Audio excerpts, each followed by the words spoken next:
এটা নবী সাল্লাল্লাহু আলাইহি ওয়াসাল্লামের নববী একটা সুন্নাহ ছিল যে তিনি নিজে জ্ঞান চর্চা করেছেন, সাহাবীদের মধ্যে সেই জ্ঞানের বিপ্লব ঘটিয়েছেন।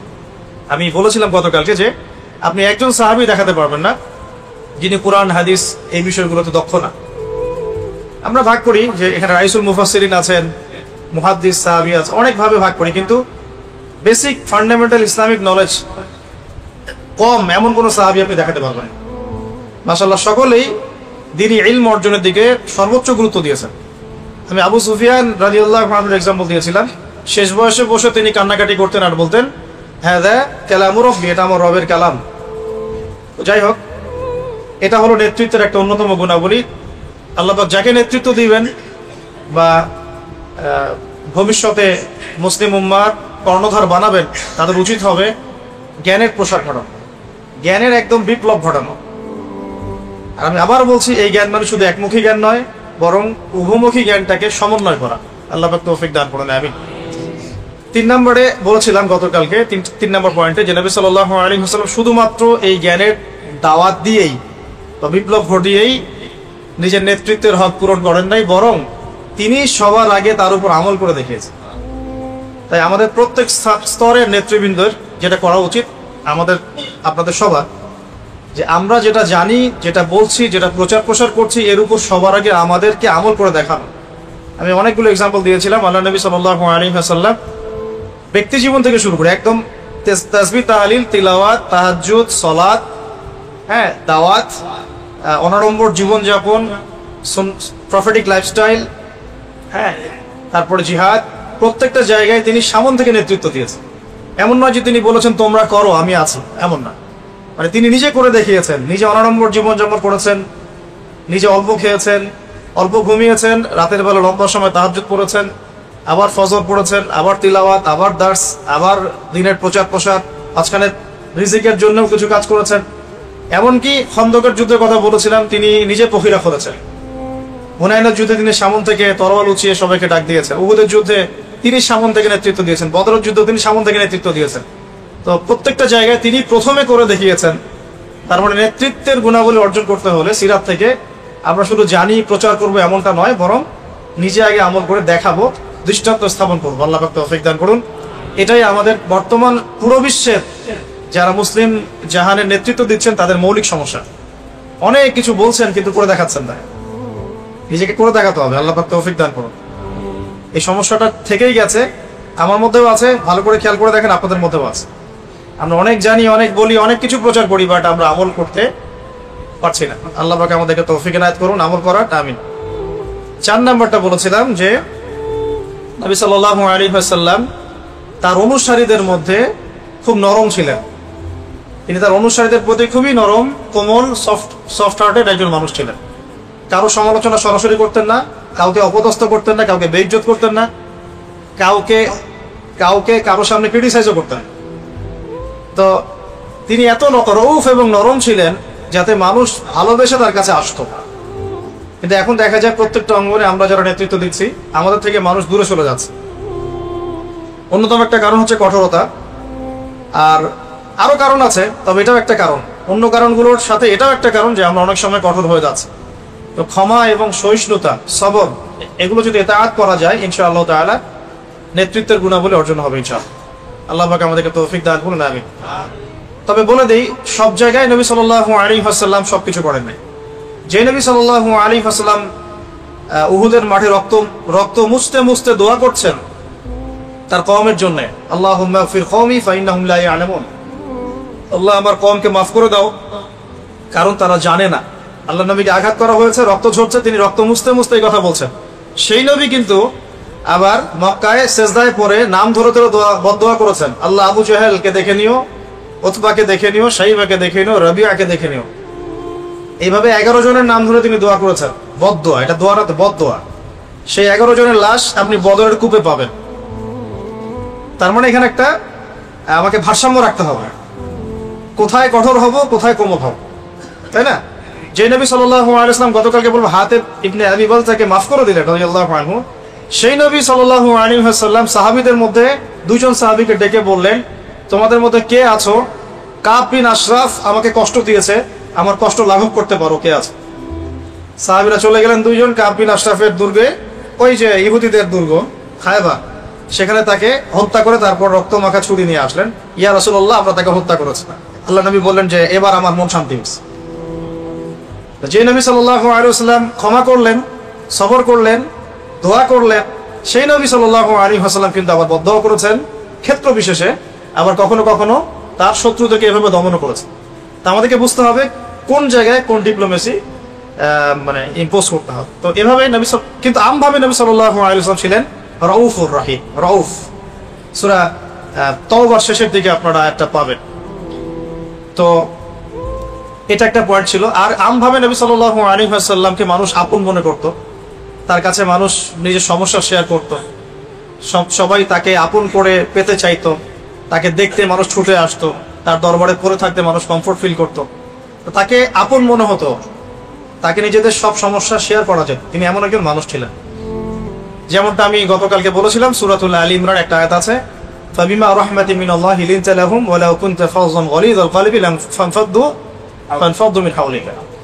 তুমি, এটা আল্লাহ পাকের অনেক বড় দয়া তোমার উপরে হে নবী সাল্লাল্লাহু আলাইহি ওয়াসাল্লাম, যে তুমি অনেক নরম মনের মানুষ, না হলে কি হতো, তারা তোমার কাছ থেকে দূরে সরে যেত। তুমি যদি কঠোর মনের মানুষ হতে, তারা তোমার কাছ থেকে দূরে সরে যেত। এভাবে নবী সাল্লাল্লাহু আলাইহি ওয়াসাল্লামের চরিত্রের মধ্যে আমরা একটা বৈচিত্র্য দেখতে পাই, এবং এটা একটা ঐশ্বরিক বৈচিত্র্য। আল্লাহ রাব্বুল আলামিন তাকে ট্রেন্ড করেছেন এভাবে। এটা ছিল 4। তার মানে আমাদের নেতৃস্থানীয় ব্যক্তিবর্গ যে যেখানে থাকবো, আমরা যে যেখানে নেতৃত্ব পাই, আমাদেরকে অনুসারীদের প্রতি নরম, কোমল, সফট হতে হবে, এবং তাদেরকে কারোর সামনে ক্রিটিসাইজ করা যাবে না, বেইজ্জত করা যাবে না, বরং কোনো প্রবলেম হলে, ভুল হলে কাছে ডেকে নিয়ে গোপনে ইসলাহ এবং সংশোধন করতে হবে। আল্লাহ পাক তৌফিক দান করুন। 5 নম্বরটা বলেছিলাম যে তিনি অনুসারীদের ঐক্যটাকে সর্বোচ্চ গুরুত্ব দিতেন। কোনোভাবেই যেন ঐক্য বিনষ্ট না হয় তিনি সর্বোচ্চ সতর্ক থাকতেন, খেয়াল রাখতেন। এ কারণেই আওস এবং খাজরাজ আলাদা আলাদা গোত্র হওয়ার পরেও তারা বিভক্ত হয় নাই। এ কারণেই মুহাজির এবং আনসার আলাদা মানে বৈশিষ্ট্যের হওয়া সত্ত্বেও তারা কিন্তু কখনো বিভক্ত হন নাই। একবার একটা ঝগড়া হয়েছিল বলেছি গতকালকে, তো নবী সাল্লাল্লাহু আলাইহি ওয়াসাল্লাম স্বয়ং সেখানে গিয়ে বলেছিলেন, আমি বেঁচে আছি তারপরে আমার সামনে তোমরা কিভাবে ঝগড়া করছো। তো তিনি অনুসারীদের ঐক্যের দিকে সর্বোচ্চ গুরুত্ব প্রদান করতেন। আমরাও চেষ্টা করবো ইনশাআল্লাহ, আমরা যে যেখানেই নেতৃত্ব দেই না কেন, ছোট পরিসরে হোক আর বড় পরিসরে হোক, আমাদের অনুসারীদের মধ্যে যেন একটা ঐক্য থাকে। যে ঐক্যহীনতার কারণেই আজকে মুসলিম উম্মার আজকে এই অবস্থা আছে। 1914 সাল থেকে যদি হিসেব করেন, তো 14 সাল থেকে হিসেব করলে দেখা যায় যে এর আগ পর্যন্ত আমরা অ্যাটলিস্ট একটা শেল্টারের মধ্যে ছিলাম, একটা ভৌগোলিক শেল্টারের মধ্যে ছিলাম, একটা শেল ছিল খিলাফাত। ফার্স্ট ওয়ার্ল্ড ওয়ার হওয়ার পর থেকে এটা ভেঙে গেল, এবং আস্তে একটা দুইটা হতে হতে প্রায় 52 কি 53টা আলাদা আলাদা মুসলিম রাষ্ট্র হয়ে গেল। এটা রাষ্ট্রীয় বিভক্তি হলো। তারপরে হলো রাষ্ট্রের মধ্যে আবার ঢুকে গেল ডেমোক্রেসি, সেকুলারিজম, কমিউনিজম, জাতীয়তাবাদ ইত্যাদি। তখন আবার আমরা পলিটিক্যালি বিভিন্ন দলে ভাগ হয়ে গেলাম। সবাই কিন্তু মুসলিম, সবাই কিন্তু মুসলিম, পলিটিক্যালি যারা আছে সবাই কিন্তু মুসলিম। তারপরে দেখেন এখানে অনেক ভাগ হয়ে গেল, করলো পশ্চিমারা, কারণ এই সবগুলো দর্শন ওদের থেকে আসছে। আবার ধর্মতাত্ত্বিক ক্ষেত্রে আমরা একটা মাযহাবের মধ্যে অনেকগুলো ভাগ হয়ে গেলাম। আবার যারা এখান থেকে বের হয়ে নতুন কিছু করার চেষ্টা করলেন না, আমরা চূড়ান্ত সহি, এটাই চূড়ান্ত যাদের বক্তব্য হয় আর কি। তবে এটা বলে রাখি যে এটাই চূড়ান্ত, কথাটা বলা ঠিক না। আমাদের ওস্তাদরা বলেন যে আমরা সর্বোচ্চ বলতে পারি এটাও ঠিক, আমরা বলবো না কখনো এটাই ঠিক। কথা কি বুঝতে পারছেন? কোনো মাসালা সামনে আসলে আমরা অনেক শুনি অনলাইনে যে এটাই ঠিক, এটাই চূড়ান্ত। এভাবে কথা বলা অহংকারের বহিঃপ্রকাশ। বলতে হবে সর্বোচ্চ এটাও ঠিক, ওই ভাই যেটা করছে ওটাও ঠিক, আমি যেটা করছি এটাও ঠিক। বলতে পারবেন না আপনি যে এটাই ঠিক, তাহলে বিভক্তি হয়ে যাবে। এটাই ঠিক তাহলে ওটাকে ভুল, এই যে বিভক্ত হয়ে গেল। ধর্মতাত্ত্বিক ক্ষেত্রে আমরা যারা আবার চূড়ান্ত সহি দাবি করলাম, সেখানে আবার আমরা 10টা দল বানিয়ে ফেললাম। এই চলছে, সবার আলাদা আলাদা আমির, আলাদা মামুর, আলাদা ইমারা, আলাদা জামা, আলাদা বায়া। মাশা, এগুলো বোঝেন কিনা? আমির মানে নেতা, মামুর মানে অনুসারী, জামা মানে ইউনিটি, ইমারা মানে তাদের একটা ইমারা, আরেকটা হচ্ছে কি বায়া, বায়াত নিচ্ছে। দেখা যাচ্ছে সবাই আলাদা আলাদা করে আমরা বায়াত নিচ্ছি, আলাদা আমির, আলাদা ইমারা। এটা যদি দূর না করতে পারি তাহলে আমাদের সামনে ভবিষ্যৎ খারাপ আছে।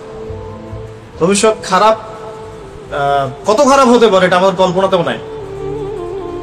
আর যদি আমরা হকপন্থী যারা, আমরা হকপন্থী তো বুঝতে পারি, হক এবং বাতিলপন্থী তো বুঝতে পারি, তারা যদি অ্যাটলিস্ট ঐক্যবদ্ধ হওয়ার চেষ্টা করি, ইনশাআল্লাহ তাআলা আগামীতে মুসলিমদের অবস্থা অবশ্যই উন্নত হবে ইনশাআল্লাহ। আর যদি আমরা এখন সেই রকম প্ল্যাটফর্ম নাও পাই, অ্যাটলিস্ট ইয়াং জেনারেশনের উচিত বিভক্তি আরো বাড়িয়ে না দেওয়া, বরং নিজেদের জায়গা থেকে চেষ্টা করা, সর্বোচ্চ চেষ্টা করা, যাতে করে আমরা একটা ঐক্যবদ্ধ প্ল্যাটফর্ম ক্রিয়েট করতে পারি। আল্লাহ তৌফিক দান করুন। আমরা দোয়া করি আল্লাহ পাক আমাদের উপরে এমন নেতৃত্ব নিয়ে আসুন যারা এই বিষয়গুলোকে গুরুত্ব দিয়ে উম্মার ইসলাহ এবং সংশোধনের কাজ করবেন ইনশাআল্লাহ। আর আল্লাহ পাক কাকে কবুল করবেন আল্লাহ ভালো জানেন। আর নেতৃত্বটা এমন একটা বিষয় যেটা সবসময় ক্ষণস্থায়ী হয়, এটা সবসময় ক্ষণস্থায়ী, এটা কখনো দীর্ঘস্থায়ী হয় না। আল্লাহ পাক এর মধ্য দিয়ে মানুষকে পরীক্ষা করেন, সবচেয়ে বড় পরীক্ষা করেন নেতৃত্ব দিয়ে। অতএব যারা এই সেক্টরগুলোতে আছেন, আমরা দোয়া করি আল্লাহ পাক তাদেরকে হেদায়েত দান করুন এবং নবী সাল্লাল্লাহু আলাইহি ওয়াসাল্লামের সিরাত থেকে শিক্ষাগুলো নিয়ে আদর্শ নেতা এবং নেতৃত্বের গুণাবলী অর্জনের তৌফিক দান। পাঁচটা বলেছিলাম গতকালকে, আমি বলেছিলাম যে এটা নিয়ে অনেক কথা বলা যায়, অনেক পয়েন্টস বের করা যায়, তো আজকে আর পাঁচটা বলার চেষ্টা করি ইনশাআল্লাহ, ঠিক আছে? এটা তো গতকালকে যারা শুনেছেন রিভিউ করে দিলাম। 6 নম্বরটা দেখুন, আমি এই জায়গাতে আসছি যে অনুসারীদের মধ্যে তিনি ঐক্য পছন্দ করতেন।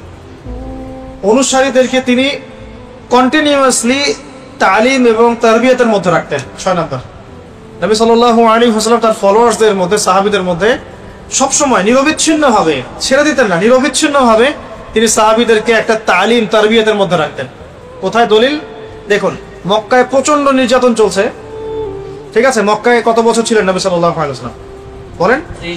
13 বছর। কত বছর? 13 বছর। মদিনায় 10 বছর, ইন টোটাল 23 বছর। তো মক্কার 13 বছর ছিল প্রচন্ড রকম নির্যাতনের সময়, এই তো? এমন কোনো নির্যাতন নাই যেটা করা হয় না। কিন্তু এরকম সংকটময় অবস্থাতেও নবী সাল্লাল্লাহু আলাইহি ওয়াসাল্লাম সাহাবীদের তালিম তারবিয়াতটা বন্ধ করে দেন নাই। তিনি প্রতিদিন সাহাবীদেরকে নিয়ে বসতেন দারুল আরকামে। আমাদের মতো বছরে একটা মাহফিল না, মাসে একটা হালাকা না, প্রতিদিন কন্টিনিউয়াসলি। কোনো দিন তো 2-3 বেলাও বসা হয়, যখনই ওহী আসছে তখনই বসা হয়। আর সাহাবীরা ওখানেই পড়ে থাকতেন, দারুল আরকাম রাদিয়াল্লাহু আনহুর বাসা। হয়তো যারা হজ করে আসছেন তারা আপনারা দেখেছেন, হয়তো দারুল আরকাম দেখেছেন। দারুল আরকামে নবী সাল্লাল্লাহু আলাইহি ওয়াসাল্লাম সাহাবীদেরকে নিয়ে বসতেন এবং কন্টিনিউয়াসলি দ্বীনি তালিম, প্রশিক্ষণ, তারবিয়ত এগুলো দিতেন। তো এই জিনিসটা কিন্তু স্কুলওয়ালারা নিয়েছে, কলেজওয়ালারা নিয়েছে, ইউনিভার্সিটিওয়ালারা নিয়েছে। এই সিস্টেমটা থেকেই কিন্তু মাদ্রাসা ফর্ম করা হয়েছে, ঠিক আছে? কিন্তু আম জনগণ যারা, আমরা সাধারণ জনগণ, তারা কিন্তু কন্টিনিউয়াসলি তারবিয়ত পাচ্ছি না। এই জন্য যেটা সবচেয়ে ভালো কাজ যেটা করেছে তাবলিগ জামাত, সেটা হলো এই তারবিয়াত। প্রত্যেক নামাজের বা প্রায় নামাজের পরে তালিম, এটা অনেক বড় খেদমত। এটাতে হয়েছে কি, যে আম জনসাধারণের মধ্যে একটা এই তারবিয়াত হয়েছে। প্রত্যেক নামাজের পরে বয়ান হাদিস থেকে কথা, এটা তারবিয়াত।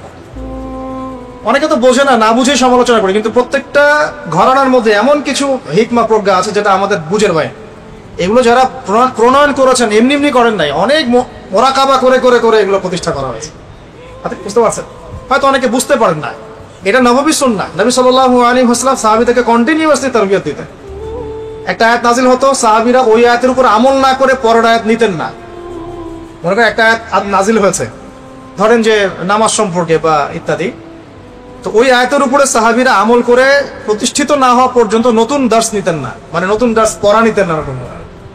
ওমর রাদিয়াল্লাহু আনহু বলছেন, সূরা বাকারা আয়াত্ত করতে আমার লেগেছে 12 বছর। কত বছর? তা আমরা তো 3 বছর 4 বছর হাফেজই হয়ে যাচ্ছি। এটা ঠিক আছে, হাফেজ তো হবেই 3-4 বছরে মাশাআল্লাহ, কিন্তু এরপরে পড়া ছেড়ে দেওয়া যাবে না। ওটার অর্থ বুঝতে হবে, গভীরে যেতে হবে। ওমর রাদিয়াল্লাহু আনহু তো অর্থ অবশ্যই বুঝতেন, আরবি বুঝতেন, এই জন্যে আয়াত 10টা-20টা করে শিখতেন, আমল করতেন, আবার নতুন আয়াতে। 6 নম্বর পয়েন্টে ছিলাম। পয়েন্টটা বলছিলাম যে নবী সাল্লাল্লাহু আলাইহি ওয়াসাল্লাম সাহাবীদের তারবিয়াতে সর্বোচ্চ গুরুত্ব দিতেন। তাহলে আমাদের নেতৃত্বের গুণাবলী যেটা, আমরা আমাদের অনুসারীদের মধ্যে ধারাবাহিকভাবে তারবিয়াতের ব্যবস্থা করব। এই জন্য দেখবেন তালিম উদ্দিন চালু করা হয়েছে মারকাজুদ দাওয়া থেকে, তারপরে আপনার দিনিয়াত চালু করা হয়েছে উস্তাদের পক্ষ থেকে, একইভাবে মসজিদ ভিত্তিক তালিম চালু করা হয়েছে। হ্যাঁ, ফাজাইলে আমল থেকে পড়া হয়, মুত্তাকা হাদিস থেকে পড়া হয়। আরো আপনারা যদি আরো ভালো বই সাজেস্ট করতে পারেন সেটা থেকে পড়েন, সমস্যা তো কিছু নাই। রিয়াদুস সালিহিন থেকে পড়েন, মিশকাত থেকে পড়েন, যদি কেউ বুখারীর দার্স দিতে পারে তিনি বুখারীর দার্স দিবে, সমস্যা কি? এই দার্স কি সবাই দিতে পারবে? পারবেন। এই জন্য আমভাবে কিছু বই ফিক্স করা হয়েছে যেটাতে সবাই বুঝতে পারে। তো আমাদের দরকার কন্টিনিউয়াসলি তালিম তারবিয়াত, এটা হলো 6 নাম্বার। ঠিক একই বিষয়টা নবী সাল্লাল্লাহু আলাইহি ওয়াসাল্লাম মদিনাতেও করেছেন। মদিনায় গিয়ে প্রথম কোন কাজটা করা হয়েছে? মসজিদে নববী নির্মাণ করা। কেন? নামাজের পরে সবাই আমরা বসবো, দিনের মোজাকারা হবে, কথাবার্তা হবে, তাবলীগ হবে, এবং এই মসজিদটা একটা মার্কাজ হিসেবে কাজ করবে, তাই না? হয়েছে না? যেই ফাংশন দারুল আরকামের ছিল মক্কায়, সেম ফাংশন কিন্তু মদিনা মুনাওয়ারায় এই মসজিদ নববীর। আর মসজিদ নববী নির্মাণের আগে আরো একটা মসজিদ নির্মাণ করা হয়েছে, সেটার নাম মসজিদে কুবা। শনিবারে নবী সাল্লাল্লাহু আলাইহি ওয়াসাল্লাম ফজরের নামাজের পরে তিনি তো জিকির আজকার করতেন, তাসবিহ তাহলিল করতেন, ইশরাক করে হেঁটে হেঁটে চলে যেতেন কুবায়, সেখানে গিয়ে 2 রাকাত নামাজ পড়তেন। এটা একটা কবুল উমরার নেকি হবে, এটাও করতে পারে। তো ওই মসজিদের ফাংশনও সেম ছিল, মানে দারুল আরকাম, মসজিদে নববী, মসজিদে কুবা, এই মসজিদগুলো কাজ করেছে মার্কাজুল ইসলাম হিসাবে, ইসলামের মার্কাজ হিসাবে, মার্কাজউদ্দিন, এরকম এই ফাংশনে। হ্যাঁ, তো আমরা যারা ধর্মতাত্ত্বিক হোক বা অন্য যে কোনো জায়গায় নেতৃত্ব পাবো বা পেয়েছি, অনুসারীদের মধ্যে এই চর্চাটা ধারাবাহিকভাবে অব্যাহত রাখা উচিত। আল্লাহ পাক তৌফিক দান। এটা কিন্তু করা হয়। যারা ইউনাইটেড নেশনসে আছে রেগুলার বসে, যারা জাতিসংঘে আছে তারা রেগুলার বসে পরামর্শ করে কোথায় কোন ফাসাদ লাগানো যায়। ঠিক আছে, ওদের ভাষায় হচ্ছে উন্নতি, অগ্রগতি আর ডেমোক্রেসি, আমরা বলি ফাসাদ। কি বলে? আর ফাসাদ আমি নিজে নিজে বলি নাই, আল্লাহ পাক কোরআনে বলেছেন, এটাও দলিল দিচ্ছি। আল্লাহ পাক বলেছেন কি, ওয়াইদা কিলা লাহুম লা তুফসিদু ফিল আরদ, যখন তাদেরকে বলা হয় জমিনে ফাসাদ সৃষ্টি করো না, ক্বালু, তারা বলে, ইন্নামা নাহনু মুসলিহুন, আমরা তো ইসলাহকারী, আমরা তো সংশোধনকারী, আমরা তো এখানে ডেমোক্রেসি প্রতিষ্ঠা করতে আসছি, আমরা তো এখানে সাম্য প্রতিষ্ঠা করতে আসছি, আমরা আসছি সন্ত্রাসীদেরকে মেরে ফেলবো যাতে বিশ্বে শান্তি স্থাপিত হয়। আর মারতেছে সব মুসলমানদেরই, সব মুসলমান। ঠিক আছে, তো আল্লাহ পাক কিন্তু কোরআনে সবই বলেছেন, আমরা বুঝি না। আল্লাহ বলছেন যখন আমরা বলি যে দুনিয়াতে ফাসাদ সৃষ্টি করো না, তারা বলে আমরা তো ইসলাহকারী, সংশোধনকারী। আবার যারা পলিটিক্যাল অ্যাফেয়ার্সের সাথে তারাও নিয়মিত বসেন, যারা কমিউনিজমের সাথে আছেন তারাও নিয়মিত চা চক্র করেন, যারা সুদী এনজিওর সাথে আছেন তারাও নিয়মিত উঠান বৈঠক করেন, সব যারা মিশনারি, খ্রিস্টান মিশনারিতে কাজ করছে বাংলাদেশে তারাও নিয়মিত বসে। সবাই নিয়মিত কিন্তু কন্টিনিউয়াসলি একটা তারবিয়াত প্রশিক্ষণের মধ্যে থাকে, কর্মশালা হয়, সেমিনার হয়, এইটা ওইটা হয় না। তো এই জিনিসটা মুসলিমদের করা উচিত। যদি আমরা প্রতিকূল পরিবেশেও থাকি, অ্যাটলিস্ট বাসায় এটা করা উচিত, বাসায় তালিম করবেন কন্টিনিউয়াস। আল্লাহ পাক তৌফিক দান। আর এটা ছোট বাচ্চাদেরকেও এর মধ্যে ইনভলভ করতে হবে। আর এই বাচ্চারা আগামী দিনে আল্লাহর রাস্তার দাওয়াতের কাজও করবে, ইনশাআল্লাহ জিহাদের কাজও করবে, এই বাচ্চারাই করবে ইনশাআল্লাহ। আমরা তো বুঝতে পারছি যে সময় আস্তে আস্তে ক্লোজিং ডাউন। 7 নাম্বার হচ্ছে সবর। 7 নাম্বার কি? সবর বা ধৈর্য। আমি আপনাদেরকে একটু বলি, মক্কা মদিনা উভয় জীবন মিলে নবী সাল্লাল্লাহু আলাইহি ওয়াসাল্লামের মতো সবরকারী কোনো ব্যক্তি এই মহাবিশ্বে নাই, কোনো ব্যক্তি নাই। এত ধৈর্য, এত সবর, সবর আর সবর, মানে আমরা বলতে গেলে মানে আমরা নিজেদের আবেগ নিয়ন্ত্রণ করতে পারি। একজন ব্যক্তি যার আগেও কোনো গুনাহ নাই, পিছনেও কোনো গুনাহ নাই, শুধুমাত্র উম্মার স্বার্থে তিনি দিন রাত মানুষের দুয়ারে দুয়ারে ইসলামের দাওয়াত দিচ্ছেন, রাতের বেলা নামাজ পড়ছেন, সেই নামাজে পা ফুরিয়ে ফেলছেন, সকালবেলা কাবা ঘরের সামনে গিয়ে নামাজ পড়ছেন, আবু জাহেল আবু লাহাবেরা গিয়ে চাদর দিয়ে উঠে নাড়ি ভুড়ি দিয়ে তাকে পেঁচিয়ে ধরেছে, গলা দিয়ে মনে হয় শ্বাস বের হয়ে যায় অবস্থা। ফাতিমা রাদিয়াল্লাহু আনহা এসে এটা সরালেন। ধৈর্য। তিনি রাস্তা দিয়ে হেঁটে যাচ্ছেন, একজন কাফের তাকে থুতু দেওয়ার চেষ্টা করেছিলেন, বদদোয়া করেন নাই তিনি। ধৈর্য। তায়েফে গিয়েছেন, তায়েফে 3 জন ভাই ছিল, আব্দে ইয়ালাইল একজনের নাম, আব্দে মাসউদ আরেক নাম হচ্ছে হাবিব বিন আমর। 3 জন, এই 3টা বড় বড় গোত্রের লিডার, মানে আমাদের ধরেন বড় বড় 3টা দলের মানে যারা চেয়ারম্যান, এরকম আর কি। ওরা ইসলাম কবুল করলে বাকিরা করবে, এরকম একটা ভাব। তো তায়েফের এই 3 গোত্রের এই সর্দাররা তো ইসলাম কবুল করলোই না, ছোট ছোট ছেলেদেরকে লেলিয়ে দিল, ওই যে পাগল লোকটাকে ঢিল মেরে আসো যাও। শুধু 1টা 2টা ঢিল না, বৃষ্টির মতো পাথর পড়তে লাগলো, বৃষ্টির মতো পাথর। সাথে ছিলেন যায়েদ বিন হারেসা রাদিয়াল্লাহু আনহু, নবী সাল্লাল্লাহু আলাইহি ওয়াসাল্লাম পালক পুত্র বলা হতো যায়েদ ইবনে হারেসা রাদিয়াল্লাহু আনহু। বলে রাখি, এটা কুইজ রাখতে পারেন, কোরআনে একমাত্র সাহাবী যার নাম এসেছে তার নাম যায়েদ ইবনে হারেসা। সুবহানাল্লাহ। কোরআনে মাত্র একজন সাহাবীর নাম আছে, 25 জন নবীর নাম আছে, একজন সাহাবীর নাম আছে, তার নাম যায়েদ ইবনে হারেসা। কোন সূরায় আছে এটা বলে দিব না, খুঁজে বের করুন।